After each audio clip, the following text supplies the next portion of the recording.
क्या जो crystalline solid और एमार्फस सॉलिड में वहाँ पे हम फोकस करेंगे, यहाँ पर फोकस कीजिएगा। तो क्रिस्टलाइन सॉलिड और एमार्फस सॉलिड में जो सबसे ज़्यादा पूछा जाता है कि जो क्रिस्टलाइन सॉलिड होता है हमारा क्या होता है, एन आइसोट्रॉपिक होता है, और जो हमारा एमार्फस जो होता है क्या होता है, आइसोट्रॉपिक। तो आप लोगों ने इन आइसोट्रॉपिक का मतलब क्या होता है कि अगर आप एक्स डायरेक्शन में जाएंगे तो कुछ और फिजिकल प्रॉपर्टीज मिलेगा, तो वाई डायरेक्शन में जाएंगे कुछ और मिलेगा। ये सारी चीज़ें हम अगर जेड डायरेक्शन में जाएंगे तो वहाँ पे फिजिकल प्रॉपर्टीज क्या होगा, डिफरेंट होगा। लेकिन आपका जो एमार्फस होता है उसमें फिजिकल प्रॉपर्टीज में कोई भी चेंजेस नहीं होते हैं। ये सारी चीज़ें डिस्कशन किए थे। आज हम बात करेंगे, उसके बाद हम बात किए कि मॉलिक्यूलर सॉलिड क्या है, आयनिक सॉलिड क्या है, मेटेलिक सॉलिड क्या है, इन सारी चीज़ों पे हम डिस्कशन किए थे। आज हम आगे बात करेंगे यूनिट सेल क्या है, क्रिस्टल लैटिस क्या है, क्योंकि सॉलिड से काफ़ी चीज़ें सिलेबस से हटा दिया गया होगा, आपको पता ही होगा। ठीक है, आपको वही टॉपिक पढ़ना है जो आपके सिलेबस में आएगा।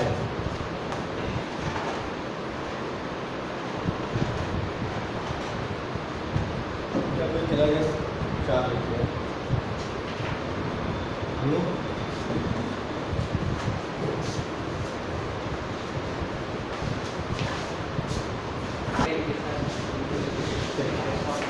तो चलिए अब सॉलिड में देखिए क्या क्या पूछा जाता है, पहले से समझिएगा। सॉलिड में नाम में सॉलिड, यहाँ से सॉलिड चीज़ें पूछी जाती हैं।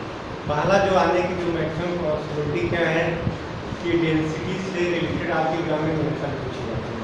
तो सबसे ज़्यादा आने की पॉसिबिलिटी है डेंसिटी से रिलेटेड मेथड पूछे जाते हैं।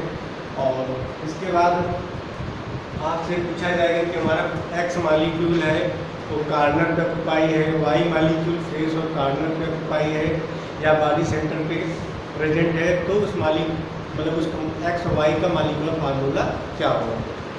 तीसरा पूछा जा सकता है शॉर्टकी इफेक्ट क्या है, फ्रेंकेल इफेक्ट क्या है, ये पूछा जा सकता है। चौथा पूछा जा सकता है कि सिंपल क्यूबिक की पैकिंग एफिशिएंसी कितना 52.4 होता है, बीसीसी का क्या होता है 68% होता है, और एफसीसी का क्या होता है 74% पैकिंग एफिशिएंसी। तो छोटी छोटे मुझे तीसरा जो पूछा जा सकता है कि न्यूमेरिकल सिंपल क्यूबिक के लिए रेडियस क्या होगा, बीसीसी के लिए रेडियस क्या होगा, एफसीसी के लिए क्या क्या होगा। ये सारी चीज़ें पूछी जाती हैं। बहुत ज़्यादा डिटेल में यहाँ पर आपको ज़्यादा नहीं है, सिर्फ बेसिक चीज़ें आपको पढ़ना है। ठीक है, और थोड़ा सा यहाँ पे दिमाग ले जाएंगे कि हम यहाँ पे जो सॉलिड की बात करते हैं, यहाँ पे 3 डायमेंशनल के बारे में बात करेंगे, 3D के बारे में बात करेंगे। 1D 2D 3D 3 होते हैं, लेकिन आपको सिर्फ 3D के बारे में जनरल नॉलेज देना, 2D के बारे में थोड़ा बहुत पूछा जाता है। जो जो चीज़ें पूछी जाएंगी उसके बारे में हम डिटेल में बात करेंगे। तो चलिए सबसे पहले बात करते हैं क्रिस्टल लैटिस क्या होता है। एक चीज़ तो समझना, 3 पॉइंट होंगे, क्रिस्टल लैटिस, लैटिस पॉइंट और यूनिट सेल। आप समझने की कोशिश करना होगा। जैसे NaCl होता है, आप NaCl स्ट्रक्चर की बात करें तो ध्यान समझना, NaCl मतलब क्या होगा, Na+Cl- Na+Cl-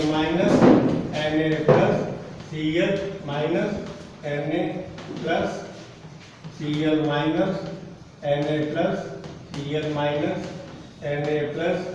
Na+Cl-, ध्यान से देखिएगा, Na+Cl-, Na+Cl-, Na+Cl-, क्या करिए, दूसरे क्या करिए,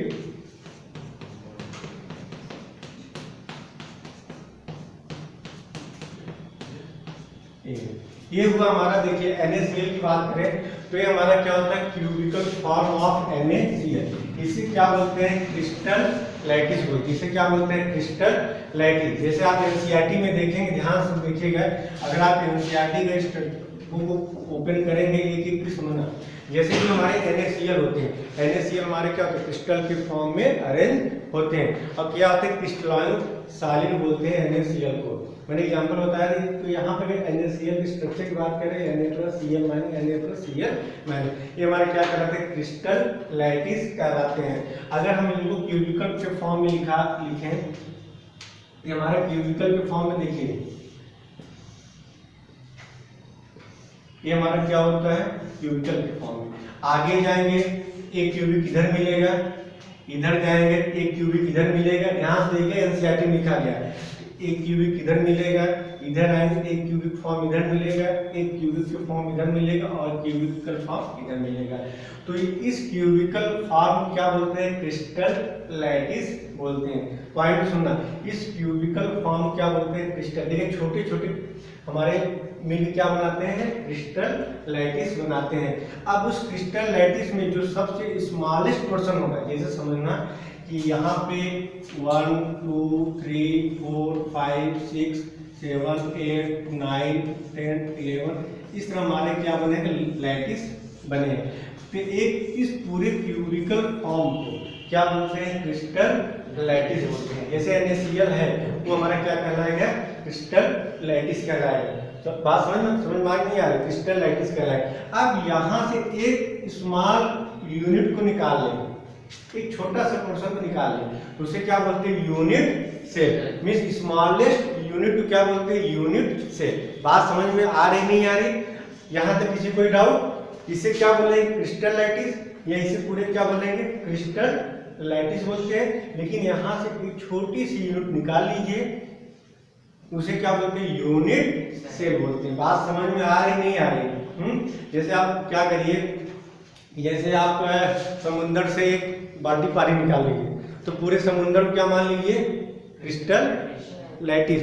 और एक बाल्टी आपने निकाला, स्मॉलेस्ट यूनिट निकाला, उसे आप क्या बोलते हैं? Unit cell. अब ध्यान सुनिएगा, ये हमारा क्या होगा? Unit cell. अब इस यूनिट सेल में, ये हमारा यूनिट सेल हो गया। अब इस यूनिट सेल में हमारे क्या होते हैं? जो हमारे कॉन्स्टिट्यूएंट होते हैं या एटम होते हैं वो क्या होते हैं? ऑक्यूपाई होते हैं। बात समझ में आ रही? तो ध्यान से देखिएगा, जैसे यहाँ पे देखिए ये हमारा पहला कार्बन हो सकता है, आपके एटम में हमारा कार्बन कहलाएगा 1 2 3 4 5 6 7 8। तो जहाँ पे हमारे एटम ऑक्यूपाई होते हैं उसे क्या बोलते हैं? लैटिस पॉइंट बोलते हैं। मेरी बात समझ में आ रही है? तो यहाँ पे देखिए टोटल कितने कार्बन दिखाई दे रहे हैं? 1 2 3 4 5 6 7 8। जैसे आप दीवार देखिए, दीवार में कितने कार्बन होंगे?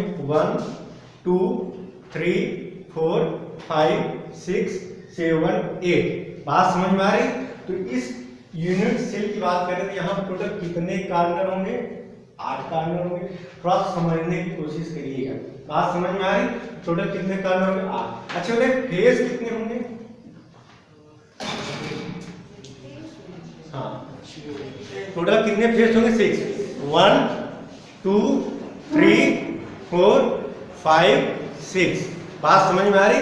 तो फेज कितने होते हैं? 6। बात अगर हम फेज की बात करें, यहाँ फेज कौन कौन से होंगे? 1 2 3 4। मतलब देखिए 1 2 3 4, एक ऊपर एक नीचे, एक ऊपर और एक नीचे। फेज कितने होते हैं? टोटल 6। कार्बन कितने होंगे? 8। और बॉडी सेंटर, सेंटर क्या होगा? बॉडी सेंटर 1 होगा। तो बॉडी सेंटर क्या होगा? 1। तो जिस पॉइंट पे हमारा एटम ऑक्यूपाई होता है या प्रेजेंट होता है उसे क्या बोलते हैं? लैटिस पॉइंट बोलते हैं। यहाँ से मेरी बात समझ में आ रही है? छोटी छोटी चीजें हैं, इसको आप समझते जाइए और एनसीईआरटी को फॉलो करते जाइए। तो क्रिस्टल लैटिस समझ में आ गया, लैटिस पॉइंट समझ में आ गया, यूनिट सेल समझ में आ गया। इसमें कोई कंफ्यूजन है? कार्बन कितने एटम ऑक्यूपाई होते हैं? अच्छा, बॉडी सेंटर पे 1। और बॉडी सेंटर होगा फेस में कितने होते हैं?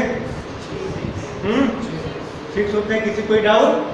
चलिए, यहाँ तक आपको सही चीजें क्लियर हो गई हैं। अब आगे आ जाइए, अब बात करें type of unit cell. Type of unit cell. अब यूनिट सेल कितने टाइप के होते हैं? तो यूनिट सेल की अगर हम बात करें तो यूनिट सेल जो होते हैं हमारे टोटल कितने टाइप होते हैं? 2 टाइप। एक होता है प्रिमिटिव यूनिट सेल और दूसरा क्या होता है? Non primitive unit cell. एक एक चीज समझिए, यूनिट सेल की बात करें तो यूनिट सेल कितने टाइप होते हैं? 2 टाइप होते हैं। एक हमारा क्या होता है? प्रिमिटिव होता है, दूसरा हमारा क्या होता है? Non primitive. जैसे यहाँ पर देखिए, ये आपका एनसीईआरटी के स्ट्रक्चर दिया गया है ना, इस पूरे स्ट्रक्चर को क्या बोलते हैं? Crystal lattice. और जो यहाँ पे देख रहे थोड़ा सा किस कलर की दिखाई दे रहा है? रेड। इस स्मॉल पोर्शन क्या बोलते हैं?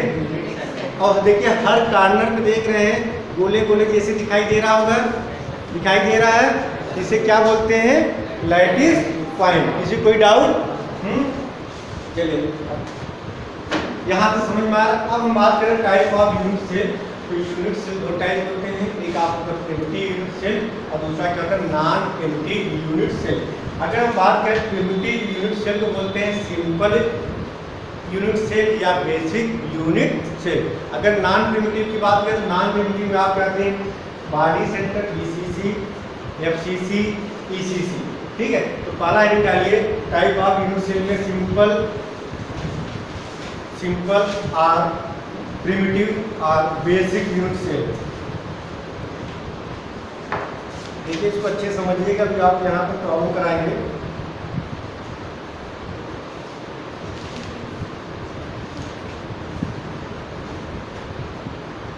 चलिए देखिए सिंपल, प्रिमिटिव और बेसिक यूनिट सेल क्या होता है। देखिए when the particles are present only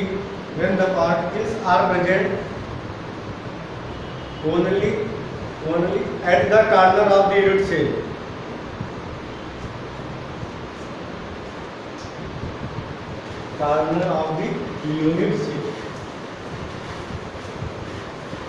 थोड़ा सा दिमाग लगाए, थोड़ा सा देखिए सिंपल यूनिट सेल या बेसिक यूनिट सेल या प्रिमिटिव यूनिट सेल क्या होता है कि जब हमारे एटम कहाँ पे, जो हमारे पार्टिकल्स हो या एटम से कहाँ पे ऑक्यूपाई हो, कॉर्नर पे। जैसे यहाँ पे समझना, बना लेंगे यूनिट सेल, स्क्वायर ब्रैकेट बनाना जानते हैं, एक बनाइए, एक और बना दीजिए बीचों बीच, बन गया। इसको यहाँ पे जोड़िए, यहाँ पे। तो सिंपल यूनिट का मतलब क्या होता है कि हमारे कोई एटम पार्टिकल से कहाँ पे ऑक्यूपाई हो, कॉर्नर पे।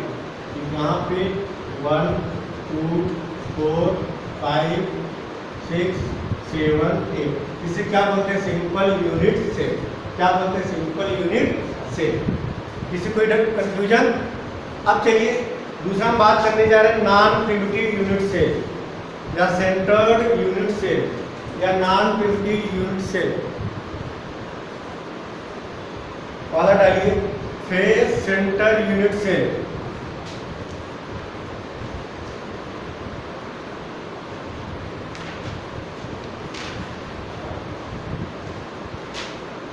Face centre unit cell.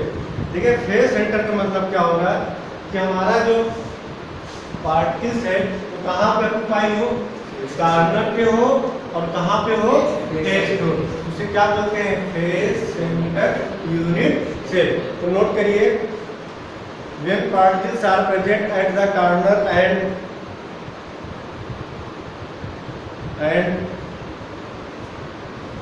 center of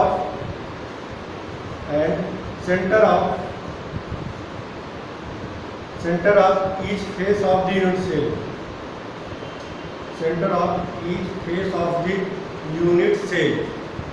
it is called face center unit cell। तो देखिए कहाँ पे ऑक्यूपाई हो, कॉर्नर पे ऑक्यूपाई हो और फेस। तो फेस देखिए एक फेस ये होगा, दूसरा, तीसरा, चौथा, एक नीचे और एक ऊपर। 1 2 3 4 5 6। कोई डाउट? हाँ चलिए सेकेंड लिखिए बॉडी सेंटर यूनिट सेल।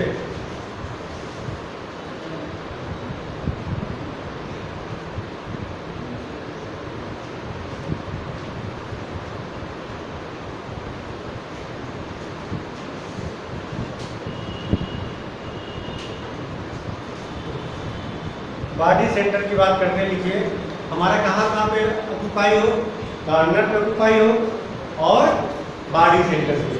उसे क्या बोलते हैं, body centre unit cell. Note करिए, when particles are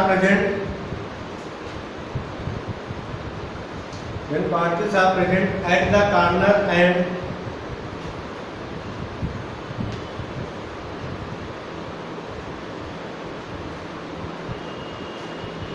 and one particle is present at the body center within the unit cell, it is called body centered unit cell. It is called body centered unit cell.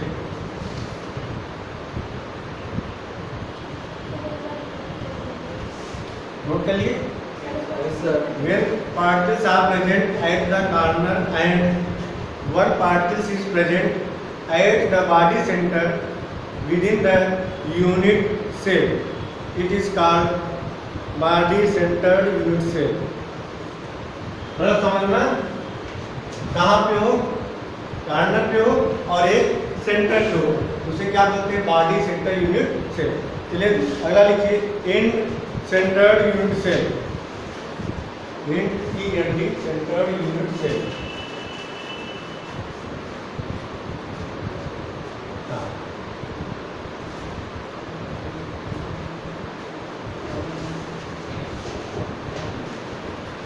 In centre note करिए. in such a unit cell, particles are present at the corner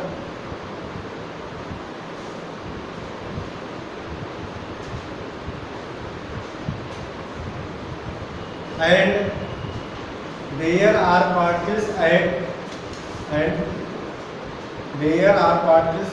at the center of any two opposite faces. यहाँ पे क्या होंगे? Corner पे होंगे और दो क्या होंगे? अपोजिट फेस पे होंगे. इसे क्या बोलते हैं? End centre unit cell. बात समझ में आ गई? अब चलिए, जो आपके एग्जाम में सबसे ज़्यादा पूछा जाता है, calculation of number of atom per unit cell.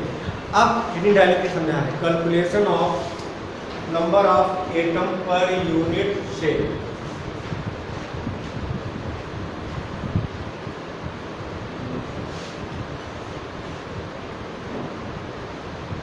अब ध्यान सुना, यहाँ से आप एग्जाम में न्यूमेरिकल पूछे जाते हैं. अब थोड़ा सा यहाँ पे दिमाग लगाइए. देखिए, क्योंकि यहाँ पे 3D तो हमारे पास है नहीं कि आपको 3D दिखा सके, तो हम एक इमेजिन ही करा सकते हैं, तो आपको इमेजिन ही करना है. अब बात करने जा रहे हैं कि मैंने एक चलाया calculation of number of atom per unit cell. एक यूनिट सेल में कितने एटम प्रेजेंट होंगे? इसका मीनिंग यही है. सिंपल क्यूबिक में कितने एटम प्रेजेंट होंगे? फेस सेंटर में कितने यूनिट प्रेजेंट होंगे? बॉडी सेंटर में कितने यूनिट प्रेजेंट होंगे? बात समझ में आ रही? तो ध्यान सुनिएगा. अगर हम बात करें सिंपल क्यूबिक यूनिट से, ध्यान सुनना. जैसे यहाँ पे आपने क्रिस्टल लैटिस लिया और वहाँ से आपने छोटी स्मॉलेस्ट यूनिट निकाला, जिसे आपने क्या बोला? Unit cell. अब यूनिट सेल मैंने बात किया सिंपल क्यूबिक यूनिट सेल में कितने एटम प्रेजेंट होंगे. अब ध्यान सुनना, अगर हम बात करें सिंपल क्यूबिक यूनिट सेल की बात करें, यहाँ पर समझने की कोशिश करना. तो यहाँ पे सिंपल में कहाँ पे एटम ऑक्युपाई होते हैं? कार्नर. ध्यान सुनना, थोड़ा सा अगर नहीं भी समझ में आता तो आप उसको याद कर लीजिए, जिससे कि आपको दिमाग में निरंतर आपको. देखिए, 1 2 3 4 5 6 7 8. अब ध्यान सुनना, यदि हम यूनिट सेल की बात करें, सारे यूनिट सेल कहाँ पे ऑक्युपाई होंगे? कार्नर होंगे. अब ध्यान सुनिए, अगर हम बात करें तो यहाँ से भी एक यूनिट ऑक्युपाई होगा. ठीक है, इस कार्नर की बात करें, इसका 1/8 पोर्शन. ध्यान दो, क्योंकि इस यूनिट सेल के ऊपर देखिए, थोड़ा समझने की कोशिश करना कि हमारे पास कुछ है नहीं कि आपको समझा सके.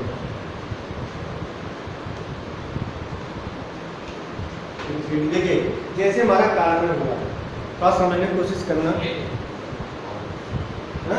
सब अच्छा ये देखिए, जैसे एक कार्नर देखिएगा, थोड़ा देखने की कोशिश करना.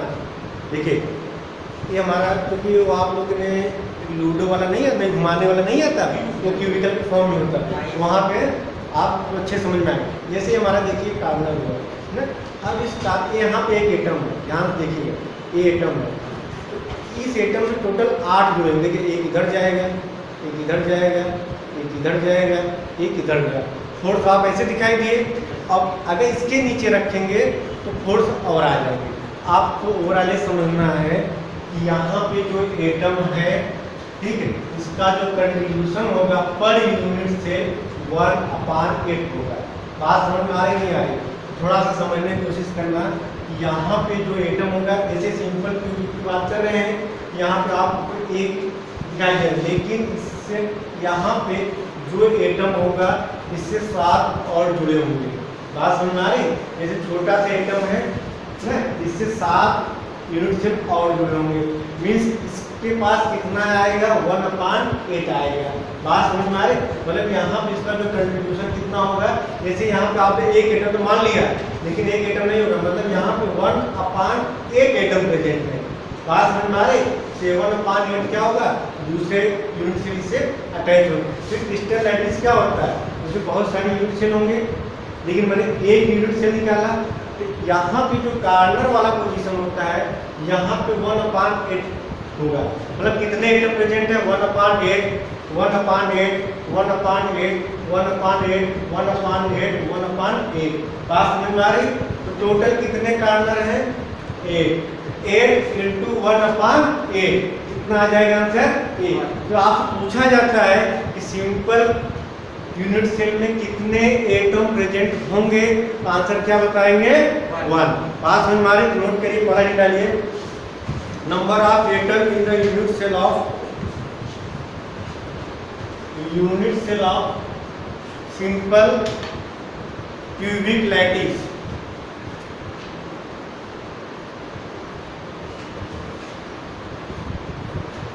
नोट करिए, जरा समझ में आ रहा है नहीं आ रहा है, तो समझ में आ रहा है ना, नोट करिए।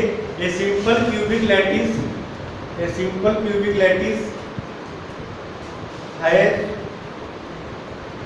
Only 8 atom on the corner, only 8 atom on the corner, as contribution by each, तो प्रत्येक एटम का कंट्रीब्यूशन कितना है, 1/8। तो contribution by each equal 1/8। Therefore number of atom present in the unit cell, तो कितने एटम प्रेजेंट होंगे, total कितने एटम है यहाँ पे, 8। प्रत्येक एटम का कंट्रीब्यूशन कितना हो रहा है, 1/8। कितना आ जाएगा आंसर, 1। मतलब जेड की वैल्यू कितनी होगी, 1। तो सिंपल क्यूबिक के लिए जेड की वैल्यू क्या होगी, 1 होगी। बात समझ में आ रही है? तो सिंपल क्यूबिक यूनिट सेल में कितने एटम ऑक्युपाई होंगे, 1। किसी कोई डाउट? चलिए अगला नोट करिए। Number of atom in unit cell of body centred cubic. Body centred cubic क्या बोलते हैं, बॉडी मतलब बी, सेंटर मतलब सी, क्यूबिक मतलब सी, BCC। आपके एग्जाम BCC करके आएगा। बात समझ में आ रही? अच्छा ही बताइए, बॉडी सेंटर में कितने यूनिट होंगे, कितने एटम प्रेजेंट होंगे, एक तो भैया सेंटर में बैठा रहेगा, ठीक है, और कार्नर में कितने हैं टोटल, 8। तो टोटल कितना आ जाएगा, 2 आ जाएगा। समझ में आ रहा है? हाँ, 8 तो कार्नर हो जाएंगे, ठीक। कंट्रीब्यूशन बाय ईच कितना हो जाएगा, 1/8। कंट्रीब्यूशन बाय ईच 1/8, और सेंटर पे एक प्रेजेंट है, तो बॉडी सेंटर कितने हो जाएंगे, 8 × 1/8 + 1। कितना आ जाएगा आंसर, 2। बात समझ में आ रही है? तो नोट करिए, the contribution by 8 atom present on the corner equal क्या हो जाएगा, 1/8 × 8 क्या आ जाएगा आंसर, इक्वल 1। नोट कर लीजिए। चलिए अगला लिखिए। contribution by the atom contribution by the atom present within the body क्या हो जाएगा 1 हो जाएगा ना, बॉडी के अंदर सिर्फ एक होगा। कोई डाउट समझ में आ रहा नहीं आ रहा? Number of atom present in the unit cell, कितने एटम प्रेजेंट होंगे यूनिट सेल में 1 + 1 कितना हो जाएगा 2। देखिए number of atom present in the unit cell. अच्छा चलिए अब आ जाइए अगले पॉइंट पे, फेस सेंटर्ड यूनिट सेल। इसके बारे में बात करने जा रहे हैं, फेस सेंटर्ड यूनिट सेल। अब यहाँ पे समझना, अच्छा ये बताइए फेस कितने होते हैं? 1 2 3 4 5 6। अच्छा समझो, जैसे एक हमारा एटम है, ये एटम है, इसको मान लो, इसके बगल में कितना घर बनेगा? एक ही बनेगा ना, फेस हुआ एक ही बना। अगर आपके दूसरा रूम बनाना, दूसरा रूम बन जाएगा, कोई डाउट? तो फेस सेंटर की बात करें तो कंट्रीब्यूशन बाई पर कितना हो जाएगा? हाफ हो जाएगा ना। बात समझ में आ रही है? तो फिर 8 तो कार्नर होंगे, तो 8 × 1/8 फेस कितने होंगे? 6। लेकिन एक फेस की बात करें, जैसे समझना, तो प्रत्येक फेस का कंट्रीब्यूशन कितना हो जाएगा? 1/2। आप समझिए ना, अगर ये आपकी दीवार है, इस दीवार पर कितने दीवार बनेंगे? एक ही बनेंगे ना। ऐसा नहीं जैसे फेस है जिसके ऊपर एक और बन जाएगा, जैसे हमारा दीवार है एक इसके ऊपर बनेगा, हाफ इधर आएगा, हाफ उधर जाएगा। बात समझ में आ रही नहीं? तो टोटल कितने एटम प्रेजेंट होंगे बताइए? 6 × 1/2 8 × 1/8 कितना आ जाएगा? टोटल कितना आंसर आएगा? फेस। तो फेस सेंटर के लिए जेड की वैल्यू क्या होगी? 4। मतलब फेस सेंटर यूनिट सेल में कितने एटम प्रेजेंट होंगे? 4। बात समझ नहीं आ रही है? नहीं आ रही है? चलिए फेस देखिए, फेस का मतलब क्या होता है? जो कार्नर का ऑक्यूपाई हो, कार्नर का समझ में आ रहा है? फेस कितने हैं? 1 2 3 4 5 6। अब बताइए ये आपका फेस है, ये आपका फेस है, दीवार आपका फेस है, इसके बगल एक दीवार बनेगा। जैसे आप लोग घर देखे होंगे ना, बात चाहिए देखिए, एक बगल एक बगल एक देखे होंगे ना। अच्छा समझो, ये हमारा है, एक घर एक इधर, एक बात समझ में आ रहा है ना? एक पहला दीवार है, दूसरा दीवार है। अब बताइए दो दीवार की हमारा एटम है, तो जो एटम होगा आधा इधर जाएगा और आधा इधर जाएगा। कंट्रीब्यूशन कितना हो गया एक फेस का? मतलब आधा एटम एक फेस पे है, आधा एटम अगले फेस पे है, आधा एटम तीसरे पे है, आधा चौथे, आधा पांचवें, आधा छठे। तो 1/2 तो कितने बार लिखेंगे? 6। आंसर कितना आ जाएगा? 3 एटम आ जाएगा ओवरऑल। अभी भी तो नहीं समझ में आ रहा है? आ रहा है नहीं आ रहा है? तो नोट करिए, contribution by atom on the corner.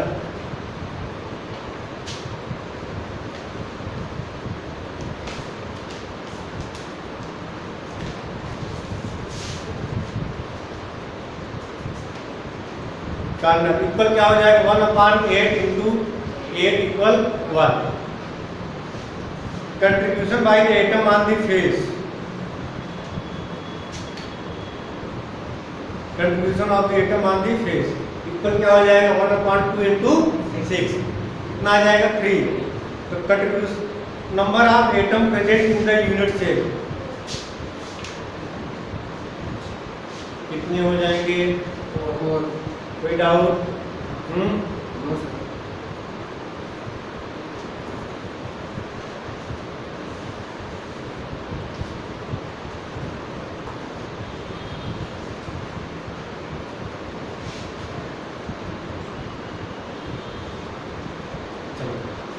यहाँ तो समझ में आ गया होगा। अब बात करेंगे एज के बारे में। तो टोटल हमारे एज कितने होते हैं? 12 एज होते हैं और 8 कार्नर। और एज का जो कंट्रीब्यूशन होता है थोड़ा सा याद कर लीजिए। तो प्रत्येक एज का जो कंट्रीब्यूशन होता है 1/5 होता है। टोटल एज हमारे कितने होते हैं? 12 होते हैं। एज कितने होते हैं? 12 दिमाग कर लीजिए। अगर एज सेंटर यूनिट सेल की बात करें, एज सेंटर यूनिट सेल की बात करें तो इक्वल हो जाएगा number of atom at the corner corner क्या हो जाएगा 8 × 1/8 प्लस एज कितने होते हैं 12 होते हैं, तो 12 प्रत्येक एज का कंट्रीब्यूशन होगा 1/4, तो 12 × 1/4, तो आंसर कितना आ जाएगा 4। बात समझ। इन चारों को आपको याद करिए। सिंपल क्यूबिक के लिए कितना आएगा 1, बीसीसी के लिए 2, एफसीसी के लिए 4, ए सेंटर के लिए समझ। कार्नर कितना है टोटल आइटम 1, समझ में आ रहा है। फेस सेंटर कितने आएंगे इंटर, फेस सेंटर सिर्फ फेस सेंटर की बात करें 3, फेस सेंटर कितने आएंगे 3, सिर्फ फेस सेंटर की बात करें। कार्नर कितना आएगा 1, फेस सेंटर कितना आएगा 3, बॉडी सेंटर कितना आएगा 1, ए सेंटर कितना आएगा 3। समझ में आ रहा है, सारी चीजें क्लियर है। सिंपल क्यूबिक कितने आइटम प्रेजेंट होंगे 1, बॉडी सेंटर कितने प्रेजेंट होंगे, फेस सेंटर कितने होंगे और एज सेंटर में कितने होंगे 4। यहाँ तक समझ में आ गया, समझ में आ रहा है। न्यूमेरिकल्स कराएं शुरू करें। तो चलिए नोट करिए।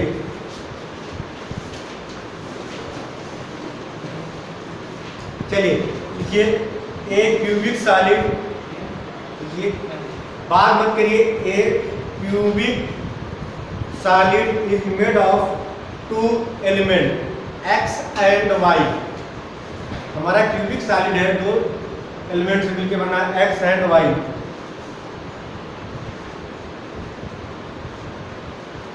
बहुत अच्छा नोट करिए। लिखा गया है atom Y are present at the corner of the cube, atom Y are present at the corner of the cube and atom X at the body center, at the body center. What is the formula of the compound and coordination number of X and Y?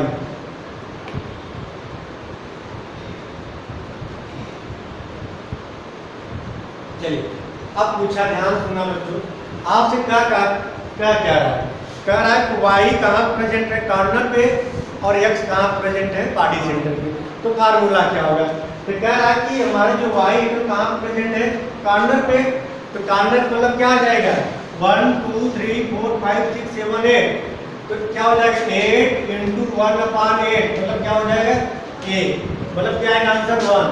समझ में आ रही है।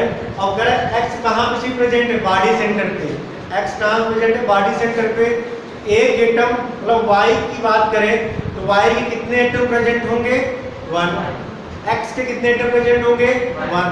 Formula क्या बनेगा x y, तो note करिए, देखिए as atom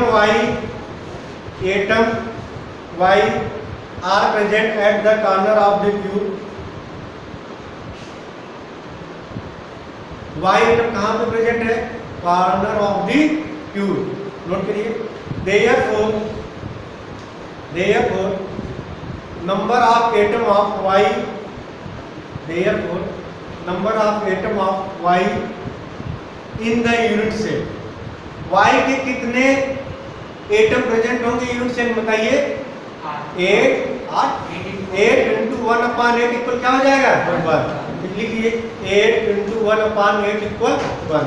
बेटा समझ में नहीं आ रहा क्या, कह रहा है कि y जो है हमारा कॉर्नर पे प्रेजेंट है, तो y के कितने एटम होंगे 8, एक कंट्रीब्यूशन कितना होता है 1/8, तो 8 × 1/8 इक्वल क्या हो जाएगा 1, मतलब y के कितने एटम प्रेजेंट है 1।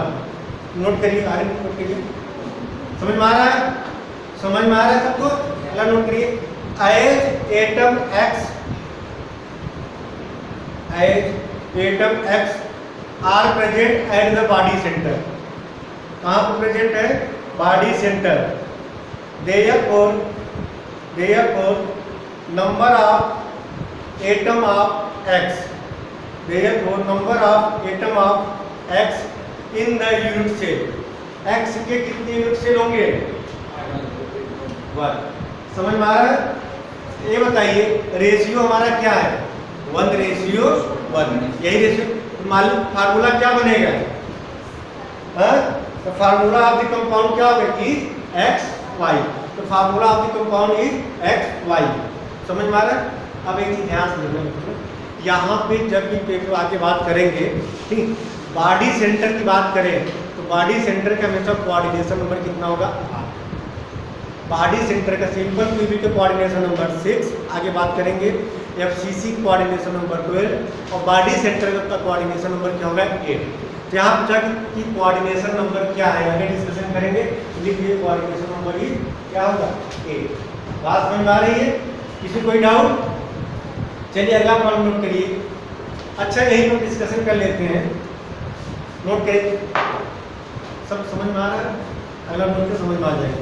देखिए a compound form by the element, a compound form by the element A and B, A and B है ए क्यूबिक स्ट्रक्चर, है ए क्यूबिक स्ट्रक्चर इन विच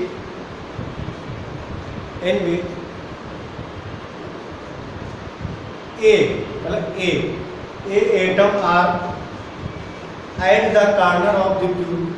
कह रहा है कि जो हमारा A एटम है वो कहाँ प्रेजेंट है? Corner of the cube. And B atom are the face centre, are the face centre. Derive the formula of the compound. Derive the formula of the compound. चलिए आप लोग बताइए, आंसर बता रहे हैं।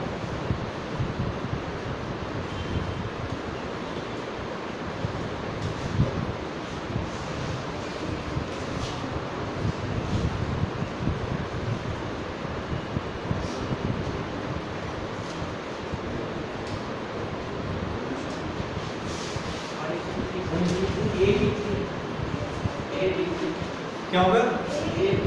ए बी होगा, A B 3 होगा। समझ में आ रहा है? ए कहाँ पे पाई है?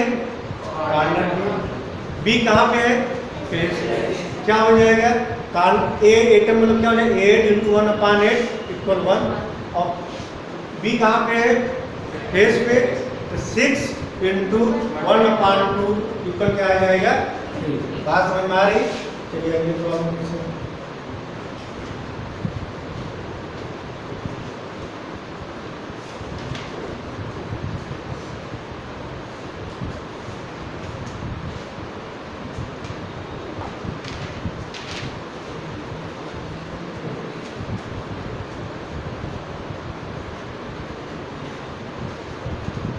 चलिए ये भी बहुत अच्छा प्रॉब्लम नोट करिए, थोड़ा समझ में आ रहा है सबको?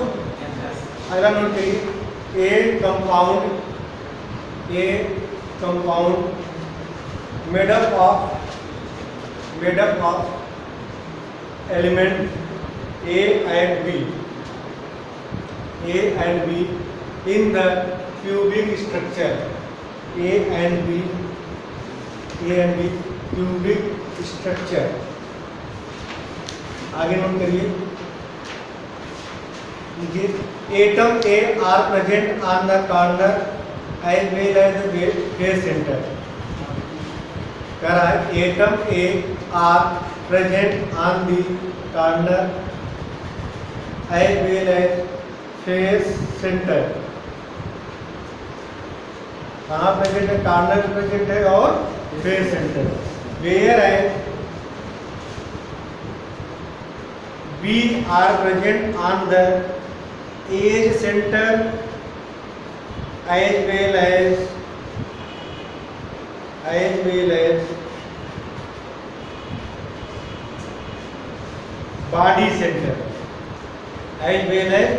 body center, Draw the structure of its unit cell.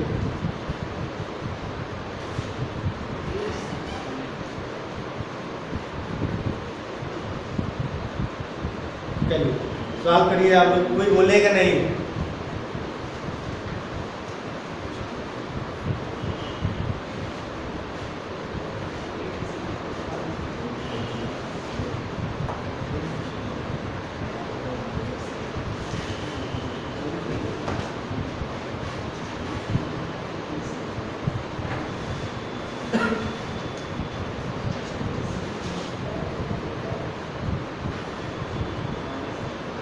समझ में आ गया होगा आप लोगों को? क्या बनेगा? हाँ, ए बी बनेगा, सही है। A4B4 में लिखिएगा, तो रेशियो क्या आ रहा है? 4:4, मतलब 1:1। या आप देख कहा है कि कंपाउंड हो ए और बी से मिलकर बना है, कह रहा है atom A are present at the corner, corner पे प्रेजेंट है और फेस सेंटर पे। कार्नर कितना आ जाएगा? 8 × 1/8 प्लस फेस सेंटर क्या होता है? 6 × 1/2, कितना आ जाएगा टोटल? 4। एक मतलब क्या आ गया, कितने एटम प्रेजेंट है? 4। और बी क्या कह रहा है? बी कहाँ प्रेजेंट है? एज पे और बॉडी सेंटर। बॉडी सेंटर के लिए क्या मानेंगे? तो सेंटर के लिए हमेशा क्या मानते हैं? 1। और एज का कंट्रीब्यूशन कितना होता है? पता है, 12 × 1/4, कितना आ जाएगा? 3। तो 3 + 1। ए के कितने एटम प्रेजेंट है? 4। अगर आपसे पूछे जाए ए के कितने एटम प्रेजेंट है? 4। बी के कितने एटम प्रेजेंट है? 4। फार्मूला क्या होगा? A4B4। तो आप क्या लिखेंगे? A B बोलेंगे। बात समझ में आ रही है? ब्लैक बोर्ड लिखना नहीं है, समझ में आ रहा है? मतलब कह रहा है कि ए हमारा कहाँ पे? कार्नर। ए हमारा कार्नर पे है, 8 और 6 क्या हो जाएंगे? फेस। 8 × 1/8 प्लस 6 × 1/2 इक्वल आ जाएगा 4। बी का मतलब क्या होगा? 1 + 12 × 1/4 इक्वल क्या आ जाएगा? 4। हमारा जो रेशियो बनना 4:4 या 1:1। फार्मूला क्या बनेगा? A B. किसी कोई डाउट? चलिए अगले नोट करिए इसका। हाँ, जब स्ट्रक्चर बताएंगे NaCl सिलिकॉन क्लोराइड तो वहाँ पर डिस्कशन करेंगे, ठीक है? आगे अगर स्ट्रक्चर दिया होगा तो वहाँ पर बात करेंगे। चलिए, और इसका स्ट्रक्चर नहीं पूछा था, NaCl में क्या होगा, सिलिकॉन क्लोराइड में क्या होगा, जिंक सल्फाइड का स्ट्रक्चर क्या है, आपके सिलेबस में दिया होगा तो देखिए। अगले पे नोट करिए। चलिए हम बोल दे रहे हैं, यहाँ पे दिया गया है तो समझना। इफ नोट करिए, if 3 element P, Q and R, P, Q and R crystallize in the cubic solid lattice, cubic solid lattice with P atom at the corner, P atom at the corner, Q atom at the cube center। Cube centre मतलब क्या मानेंगे? A centre नहीं, cube centre, ठीक? Cube centre and are atom at the center of the face of cube।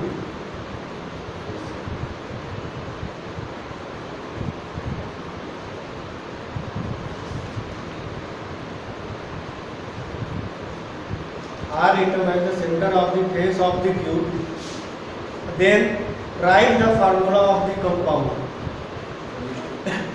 then write the formula of the compound। क्या हो जाएगा? P Q R 3, यही होगा P Q R 3। किसी कोई डाउट? एक कह रहा P कहाँ पे है? कार्नर पे, सिर्फ कार्नर पे। Q कहाँ पे है? सेंटर पे 1। और R कहाँ पे? फेस पे। समझ में आ रहा है? अच्छा, चलिए एक और इसको डिस्कशन कर लेते हैं, यही भी समझिए, आप लोग बताएंगे।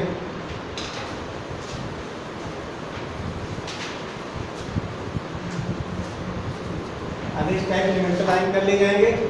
जैसे कहा गया 3 एटम है, P, Q एंड R। एक कहा गया P जो है, थोड़ा समझिएगा, P हमारा कार्नर पे प्रेजेंट हो और फेस पे, मतलब P कहाँ पे हो? P हमारा कहाँ पे प्रेजेंट हो? कार्नर पे और फेस पे। Q जो है हमारा कहाँ पे प्रेजेंट हो? Body centre and edge centre. समझ में आ रहा है? कहाँ प्रेजेंट हो? एज सेंटर पे प्रेजेंट हो। तो फार्मूला क्या होगा? PQ होगा। अच्छा ये कहा जाए कि P हमारा कॉर्नर पे और A सेंटर पे प्रेजेंट हो तो भी PQ, तब भी PQ होगा। तो लाइन जैसे पूछा जाए।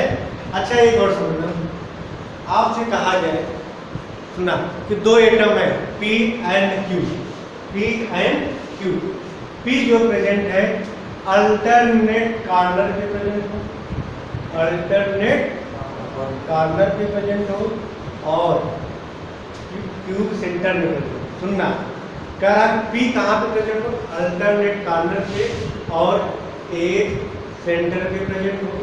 अब Q जो है हमारा कहाँ पे प्रेजेंट हो, P कहाँ पे प्रेजेंट हो, alternate corner plus A centre, सुनाई दे रहा है।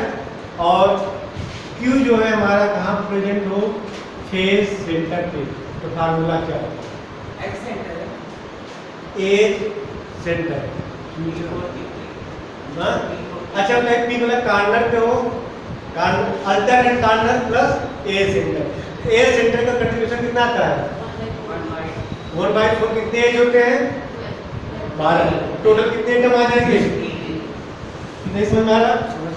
अरे कह रहा है कि कॉर्नर कैसा, अल्टरनेट, अल्टरनेट में कितने एटम आ जाएंगे, तो चार आएंगे भाई। अल्टरनेट मतलब एक पे दूसरे पे नहीं, एक पे दूसरे पे नहीं, तो क्या और आ जाएगा 4। तो 4 × 1/8, 4/8 मतलब कितना आ जाएगा टोटल, 1/2।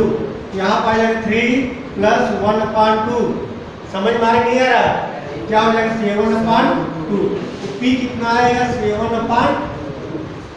समझ में आ रहा है, आ रहा नहीं आ रहा भाई। टोटल अल्टरनेट बोला गया है तो 4/8 मतलब 1/2, 1/2 प्लस क्या आ जाएगा 7/2। अब Q कहाँ प्रेजेंट है, फेस।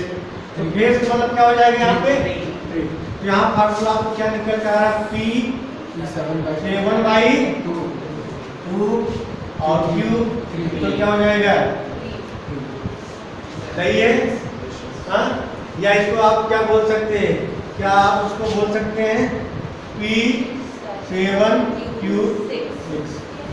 किसी को डाउट। हाँ तो आज की इस लेक्चर की इतना ही, टाइम भी हो गया है। अब अगले लेक्चर में हम बात करेंगे 1D 2D एंड 3D के बारे में, ठीक है। 5 मिनट में